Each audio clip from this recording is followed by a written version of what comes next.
Hey, it's Mark Moyer with Win Again, and I'm announcing the upcoming Clubroom Coaches Corner that's coming up. And it's all about 3 steps on how to absolutely crush and ace your next interview, your next meeting, etc.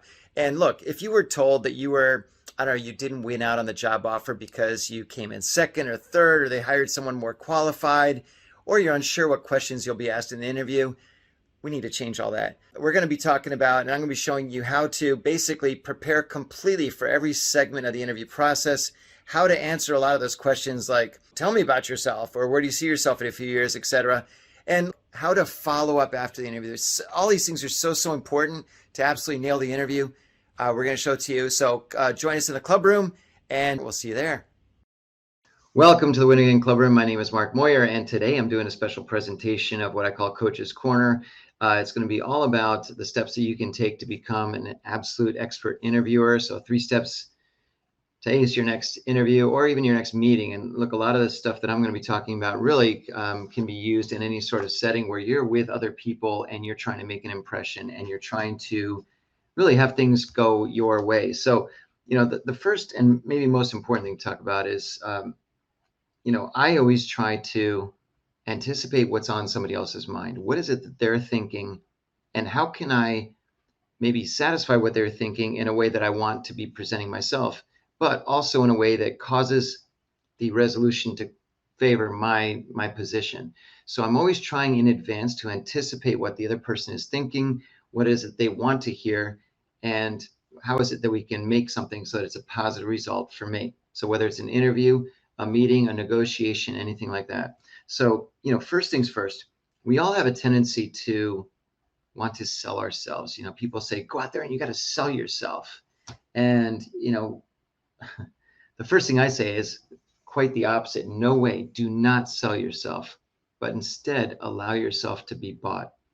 What I mean by that is, if we go into a clothing store, for example, and you walk in and somebody comes running over and says, what size are you? What do you want? What do you want? You kind of want to go, get away from me.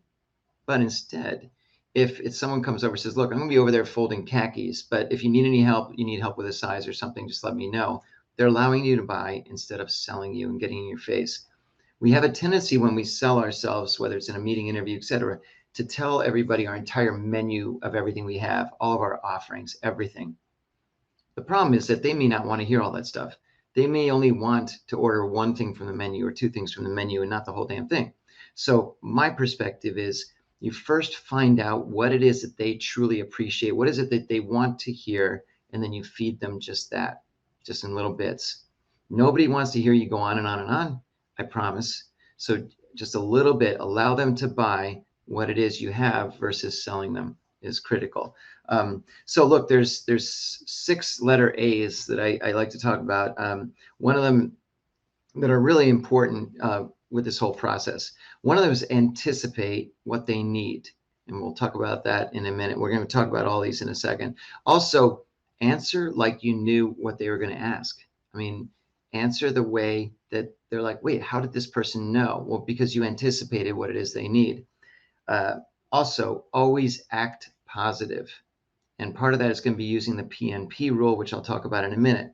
Also, ask the questions that will get you the offer, you, not somebody else. There's going to be specific questions that you can ask. We'll talk about that in a sec. Also, practice and always practice. And what I mean by that is, try it out in your, in your bedroom, in your living room, wherever it is, but try to practice the answers you want to answer. Okay. That's critical. If you are well rehearsed and ready for your meeting, your interview, you will absolutely crush it. And look, the 6th A is attitude, and attitude is absolutely critical. If you go into a meeting or an interview with a positive attitude, but also confidence, but not cockiness, confidence, you will absolutely perform better in your competition. So again, always anticipate what the other person's thinking and really just always put yourself in their shoes. Think to yourself, well, look, if I'm the manager, the hiring manager, and I want to hire somebody, what is it that I really want? So the first of the 3 steps, the first step, and this is such a critical one, is always put yourself in the mind of the hiring manager and think, okay, what is it that they want to do? Who is it they want to hire and why? Now, keep in mind that the interview process is really almost like that show Survivor, right? You need to survive through the different stages to be the person at the end that gets the offer. Now, if I'm the hiring manager and I interview 10 people, I can't hire all 10, and I won't. I'm going to hire one, or maybe I'll hire zero. But the point is, it's a process of elimination. And all you need to do, you don't need to be the best at every round. You just need to get to every round. You just need to keep on continuing until you're the last person standing that gets that offer. So remember, keep in mind that survivor mentality of continuing on the process by not doing anything that kicks you out of the process. And that's part of step two. But step one is really, I want you to get out a pad of paper, pencil, and write down for us the specific job you are interviewing for. I want you to put yourself in the mind of that hiring manager and think to yourself, well, what are the things that I would look for in the perfect candidate, in the ideal candidate? Now, you can't cheat and list all the things you have, but list all the things that might be important, all the traits, all the skills, the industry knowledge, the personality aspects, all the things that you think are critical in the ideal candidate, and write those down. But then think to yourself, well, wait, how am I going to find out if that person is truly, I don't know, a team player? Well, you're not going to say, hey, Jim, are you a team player? Because of course, Jim's going to say, well, yes, of course I'm a team player. So what you need to do is think, well, how can you find that out? Well, you're probably going to find it out by asking a question like, well, Jim, give me an example of a time that you collaborated with your team or your group to really to push forward a project even faster and more successfully than it would have been done solo. So focus on all the things that you would look for as that hiring manager, and then think, how would you ask those questions to find that out, to pull that out of those people, the candidate. But then from there, think, well, how do I want to hear it answered? We've all heard people that when they're asked a question, especially in an interview, they go on and on and on and on. And they start talking about their grandmother once who was an inspiration, and she helped choose a college that had these great professors, and the professors were really awesome because of it. And then by the end of I don't even remember what the question was. And that can knock someone out of the running. We've all met those over talkers and the too much talkers.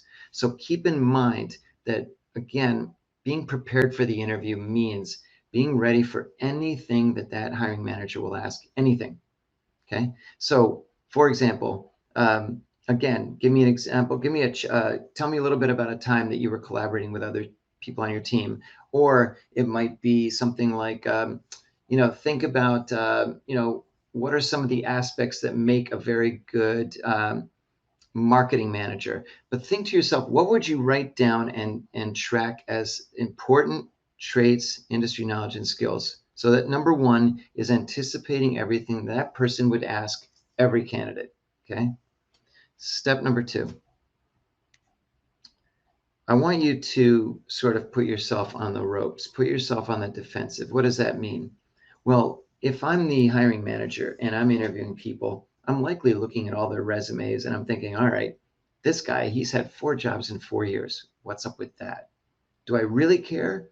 Not really, unless it's going to impact him coming here. Is this going to be the 5th stop in 5 years? Is he going to be out of here within a year? I'm a little worried about that. So I'm absolutely going to ask him that. I'm going to put him on the defensive, and he needs to tell me why he's had those 4 jobs in 4 years. Okay. Someone else, maybe she was pursuing her MBA, and about halfway through, she pulled the plug on it and she didn't go back for her second year. Well, I'm curious because is she a quitter? Is she, was it too tough for her? Could she not necessarily balance her work and the studies? What was the deal there?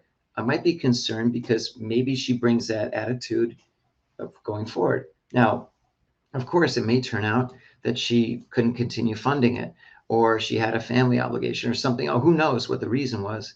But I want to find out. So what I want you to do is to think to yourself and look at your resume or look at your background and think, okay, what in my background, what in my life, what in my career have I done that I need to kind of defend? Maybe it was a gap where you spent a year and a half traveling, or a year and a half just not working, whatever it might be. Or maybe it was, I got laid off from this company. Well, how do I defend that? I mean, you know, yes, they had layoffs, but why did they pick me? How am I ready for that answer? Okay. So what's really so important is that you have the answers ready in advance, because look, we all go into interviews and meetings kind of saying, oh God, I hope they don't ask me this. I hope they don't ask me about the time that I did that. And sure enough, they will, absolutely will. So I always talk about answering a question, especially one that's a little challenging, in what I call the PNP format: capital P, little n, capital P. Now, the PNP format other people have heard it as the sandwich format and so forth, but what you do is the capital P at the start is positive, a positive statement. What I mean by that is, let's say somebody said, Mark, I see that you're no longer working at Bank of America, B of A. What happened there? I mean, why did you get laid off? Um, well, maybe what happened was maybe I wasn't really that good at the job, or maybe I wasn't really a hard worker, or maybe whatever it is. But obviously, I don't want to be listing those. But maybe what I'll do instead is start with a big, strong, positive statement about the company and the people there. So, boom, I'm going to start by saying, B of A, you know what? Amazing company. Their foresight into getting into new products is really incredible, and the team that I worked with is really fantastic. Great leader, great manager. It was really a solid opportunity. It was really great. Now that's the start of it. But then the little n addresses the negative part. Why did I get laid off, right? Well, then you can say, and although they had to make some cuts to their team because of budgetary restrictions and whatnot, comma, you're just touching on it. But then you come back with a really bold positive statement again, saying, but it turned out to be a blessing in disguise, because it really enabled me to launch into a full-on job search that lands me into a place like this, where clearly this type of role and opportunity and company can take my career to the whole new level. And I'm really excited to be here speaking with you today. So what you're starting with, big positive statement about B of A, you touch on, okay, yeah, I was part of a layoff with, whatever, 1,000 other people or something. But then boom, another positive statement saying, but blessing in disguise, because now I have the opportunity to be speaking to you here at this great company and so forth. So what people tend to remember is the big, bold, positive statement at the start, the big, bold, positive statement at the end, and they kind of lose sight of what happened in the middle there. So try your best to always answer questions in a PNP format. All right. So once you go into an interview and you are expecting and anticipating and knowing as much as you can about what they'll likely ask you based on the job and the description and the company and so forth. And then secondly, you're ready for almost anything they'll ask you, the PNP format, and you're ready to answer the tough questions using that. Now, obviously, you don't want to use PNP for every single thing they ask you, but really save it for some of the ones that put you on the defensive. Because again, those are the questions that are designed to knock you out of the running. Remember what I said earlier about one in, let's say I'm interviewing 10 people, I can only hire one. I need to knock 9 people out of the running. I need to eliminate 9 people. So how am I going to do that? Well, I'm going to ask them questions just like this. I see you've had 4 jobs in 4 years. I see you didn't finish your MBA. I see that you were laid off a few weeks ago. What happened there? These are all designed to knock you out of the running. I need to make sure that if you're going to keep on going in the process, that you're somebody that I want to make sure is going to not just come on board here, but stay here. Keep in mind that employee retention is absolutely essential for company success. They can't just hire you and train you and spend all that money maybe on an executive search fee and the time and money it takes to train you up, only to have you leave 6 months later. So their focus is bringing on people that they are pretty sure will stay for a long period of time, right? So again, the first section is anticipating everything you'll be asked, but based on what the hiring manager will want to see of everybody in the ideal candidate. Number 2, anticipating what you'll be asked specific to you. And if there's any red flags or causes for alarm that a hiring company might have about you, that you're fully prepared for those. All right. Third step, and this is a biggie. And making sure that you do your research. And it's funny when people say, how do you prepare for an interview? Oh, well, I researched the company's website and I looked at the company and they did 3.8 billion of this and 2 point whatever is that, and I researched everything about the company. Well, when you go into an interview with this person, you're interviewing with a company, but you're speaking to a person. So to me, my bigger thing is to always research the people you are about to interview with, all of them, whether it's human resources or hiring managers or peers or senior level, C-level people. It doesn't matter who they are. Get on LinkedIn and find out everything you can about them. I mean, everything. Take notes and have it written down that this person went to so-and-so school. Maybe in their interests, you see that they play Spanish guitar, or they enjoy going on hikes in the Alps, or whatever the hell it is. But make sure you take notes of everything you possibly can from their profile, and maybe do a Google on them as well. And this way, the third thing, the third sort of critical step to be prepared for, is asking questions. In every interview ever in history, they've always said, do you have any questions for me? Do you have any questions? The answer has always got to be, yes, I have questions. Okay. But they've got to be really specific ones that are designed to really spark a conversation. Now, remember that, when you speak with somebody, well, let me take a step back. People love to give their opinions, okay? When you walk into a bar, restaurant, a barbecue, whatever it is, and two people are talking about, let's say, the New York Yankees, you're not going to hear one person say, hey, Bob, tell me, what are your thoughts about the Yankees pitching staff? No, it's going to be me saying, yo, the Yankees pitching staff sucks, man. They got lit up again last night. What's up with that? And then the other person might say, yeah, well, that was last night, but I think overall it's a really good. So we just, by human nature, always love to give our own opinions. You go on Twitter or anywhere else, you don't see people saying, hey, I'm really interested in hearing everybody else's opinion. No, they're barfing out their own opinions. Okay. That's just human nature. We give our own opinions. Okay. But on the flip side, imagine the joy that someone would feel if you say to them, hey, Sue, I'd love to hear your opinion. What do you think about this? Wait, you care? Oh, well, blah, blah, blah, blah, blah, blah, blah. So what I want you to do is always think to yourself, well, I'm going to ask what they think about something. Now, what about what? Well, in our interviews, we typically talk about everything that's inside of the interview box.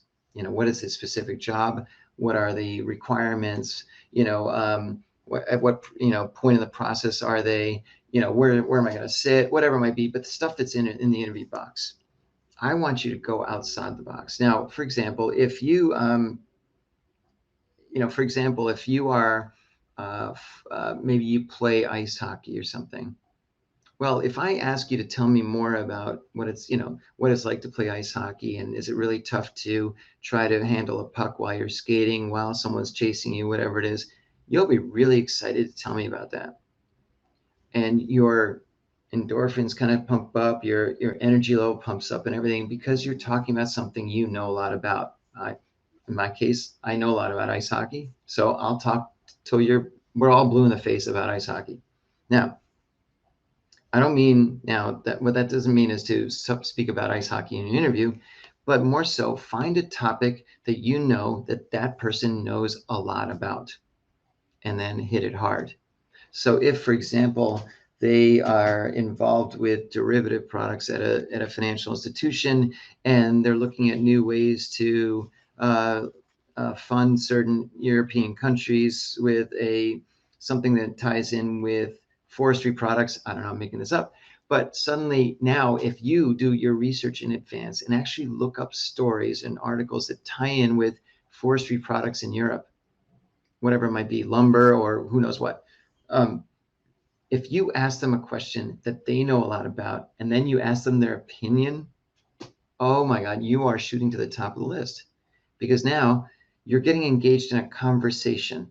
The sooner you can get your interview away from an interview and more towards a conversation, you're winning that game. So you may say to the other person, hey, Julie, I saw the other day that Austria is reporting record revenues from their lumber harvesting. How is that impacting what you're doing here at what is it, Bank of America, and with some of the products that you're selling? And where do you see that going down the road? Wow, where do you see that going down the road? You're asking her opinion. Suddenly she's thinking, oh my gosh, this person is really interested in hearing what I think about this. And I know a whole lot about forestry products in Europe. I can't wait to tell this person about it, blah, blah, blah, blah, blah. But meanwhile, in her head, she's thinking, wow, I really like this person. This person is interested in hearing my opinion. This is just the type of person I want to hire, instead of that other person who's only talking about, they're all about, well, this is what I know, blah, blah, blah, blah, blah. Here's somebody who wants to listen to me show off my expertise. So again, think about questions. So in advance of the interview, do your research on these individuals and think about questions that you can ask them that are designed to let them show off their expertise, but at the same time also give their own opinions, their thoughts. Where do you see that going? What are the trends that are going to happen? What would you change if you could? That sort of thing. Oh my God. And that is the recipe right there for crushing in an interview, because again, they are, you always have to think, how can I make this more so that they are feeling like they're making a positive and a solid and a strong decision by bringing you on board. We've all known, by the way, people that have been hired that you sort of say, oh my God, boy, that guy Sam, he's a complete idiot. How the hell did he get hired? Or he knows nothing about blah blah blah. How on earth did that happen? Well, it's because he was asking questions like this. He was engaging with the person to the point where he or she, the hiring manager, was like, you know what? This person would be great in this position. Well, does he or she have the most experience? No, but they are interested in hearing the hiring manager's opinions on things. The hiring manager is simply thinking, you know what? I think that person's going to do great in this job. They may not be the most experienced, but you know what? I can teach them all they need to know. But I like this person. I want this person sitting next to me here for 10 hours, or whether it's virtual or whatever it is, 10, 12, 8, whatever hours a day. That's the person I want here. I want the person that's going to look up to me, ask me questions, ask me what my opinions are. They're knowledgeable and they're smart, but they're also willing to learn from me. That's the type of person I want to hire. So again, always try to anticipate what the hiring manager is thinking in terms of the basic skills, traits, and so forth that are needed, and be ready for those questions, and really have answers that are short, by the way, short and to the point, short and to the point. Do not go off on long tangents. You will lose their interest. Their eyes will glaze over. They'll start thinking about, what's for lunch today, or, if they're going to the Yankees game that night, whatever it is. They're not going to be thinking and listening to every word you have to say. Don't flatter yourself. They don't care. I promise.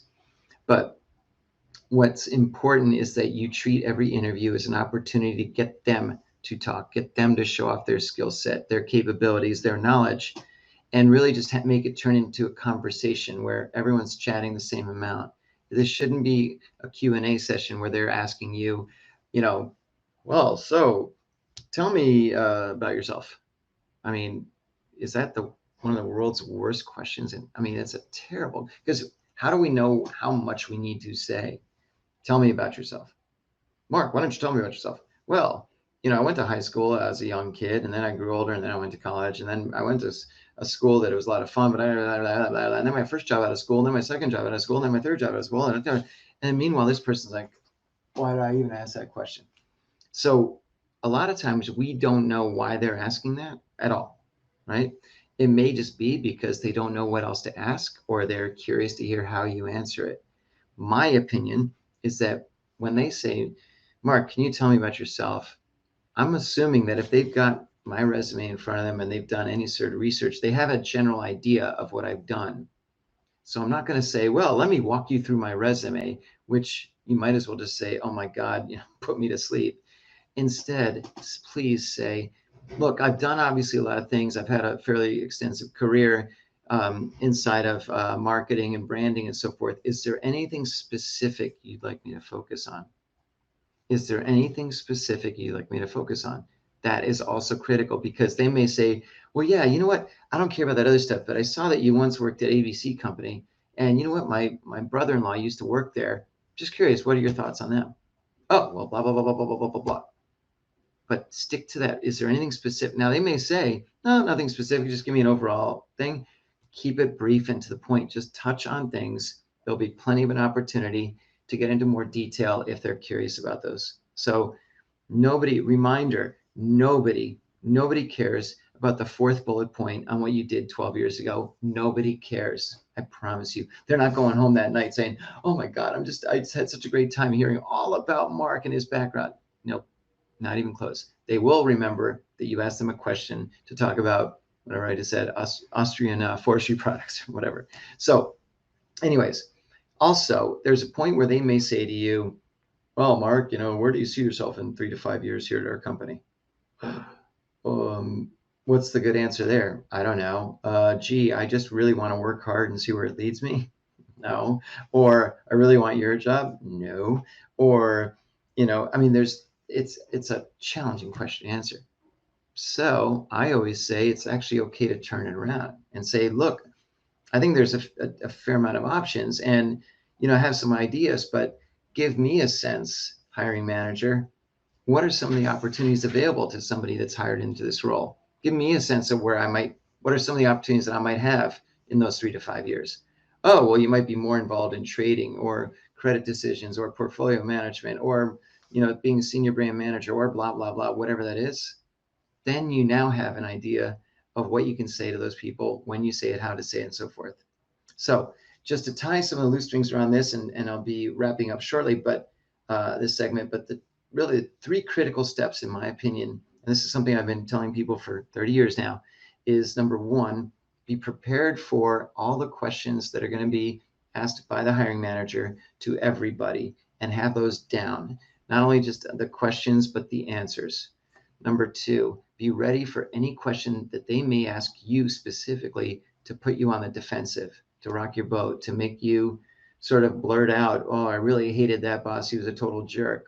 Not a good plan. Or, I got fired, but, everybody gets fired, right? Not a good plan. But instead, PNP rule. And then third, make sure you ask questions and have prepared questions that are outside that interview box, that are tied in with something that this person happens to have an expertise in the job environment, and then ask them their opinion. Ask their opinion. I promise you, it works wonders. Now, that's to prepare for the interview and to be in the interview. Okay. After the interview, what happens? Well, if you're in person, it's hard to take notes. So what I want you to do is pretty much when you walk out of there, just go down the elevator, whatever it is, and take notes immediately. Take notes, not just on sort of how things went, but some of the specific things that were discussed in the interview that you can reference back again. What I mean by that is maybe there was a point where, they said, oh yeah, you know what, that's like my dog. My dog just keeps on running through the woods, and sometimes we lose track of her, and it's kind of a pain in the butt to get back. But anyway, blah, blah, blah, blah. Well, suddenly you're like, wait, he talked about his dog running away and so forth. I'm going to mention that my dog has done that too. I know that sounds a little silly, but if you can revert back with something specific that you both spoke about that you wouldn't normally speak about with somebody else, and they probably didn't speak about with another candidate and so forth, that's a differentiator. That's something that stands out. That's something that they're going to remember you by. So remember, especially when having to follow up, and I'm going to talk about that in a minute, just take notes of some of those things that are differentiators that sort of stood out. Now, the thank you letter, the thank you note. What I like to say is, send a thank you note, but use it to your advantage. So what you'll say, first of all, is, thank you so much for sharing your time with me earlier.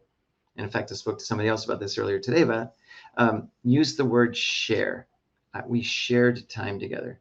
Don't say, thanks for spending your time with me. The word spend, nobody likes to spend, but they don't mind sharing. So thank you for sharing your time with me yesterday or whenever it was, or earlier today. Sharing your time. Then you come back also with, it's really interesting to hear about the position that you're looking to fill, but more importantly, the direction of the company and how you see it going. I was really fascinated and interested by that. And I'm really looking forward to the opportunity. I'm looking forward to the opportunity of leveraging my background expertise in A, B, and C into your company, where I believe I can certainly add value with D, E, and F to really create, whether it's increased bottom line, better success with the team, whatever it might be. But always reiterate what you bring to the table. Reiterate that, because in that thank you note, they may be just saying, oh, yeah, so I met this person. But then I want them to be reminded of why. Now, if you also need to, in that letter, say, oh, P.S., thought it was hilarious that your dog ran into the woods or took off, because my 2 dogs do that all the time, and it's a pain in the rear to get them back. I have to bang on pots and pans to do that. But come back with something that's specific so that they really remember you. All right, so that's the follow-up note thanking you. But now, the follow-up afterwards, you haven't heard for a few days, and you're like, oh, he told me that I'd find out the next day or 2 days later they'd have a decision, and you haven't heard for 3 days, 4 days, 5 days, and you're starting to go like nuts. Well, I always tell people, follow up without following up. What do I mean by that? Again, follow up without really following up. I don't want you to reach out to them and say, hey, so what's going on over there? Or have you guys come to a decision? Or I'm just following up. Or what's the latest? What's an update? No. Instead, find an article, find a post, find any piece of information out there currently that deals directly with what they're doing for a living. Okay. So again, I may suddenly see an article or a piece on, wherever it's wallstreetjournal.com or something, about how over the last 4 days, because of the forest fires in, Innsbruck or something, or whatever it might be, suddenly the Austrian forestry, prices have gone up or something. So now you can reach out to this person and say, hey, blank, I just saw this article today, posted about, the fire in Austria, the forest or whatever, driving up prices. Just curious to hear your thoughts on that. Well, what you're doing there is, number one, reminding them that you actually know your stuff. Number two, you're asking them again about their opinion, which they love. 3, you're reminding them of why they really like you. And number 4, you're kind of reminding them, yoo-hoo, I'm still here, without having to say that. And it may prompt them to say, you know what, actually, I really like that person. Let's bring them back for the next round, or let's extend them an offer. So we've talked about preparing for the interview, doing well in the interview, and then following up after the interview. So I'm going to leave it there. In a future event I'm going to talk about how do you negotiate offers, and what are some of the elements of an offer that are negotiable, what are some of the things that aren't negotiable or unlikely to be negotiable, and how do you get more, especially if you feel like you've been tapped out financially, like the amount of the offer is at here, what else can you get? So we'll do that in a future one. But in the meantime, thanks so much for being here. Really appreciate it. And we'll do some Q&A stuff right now.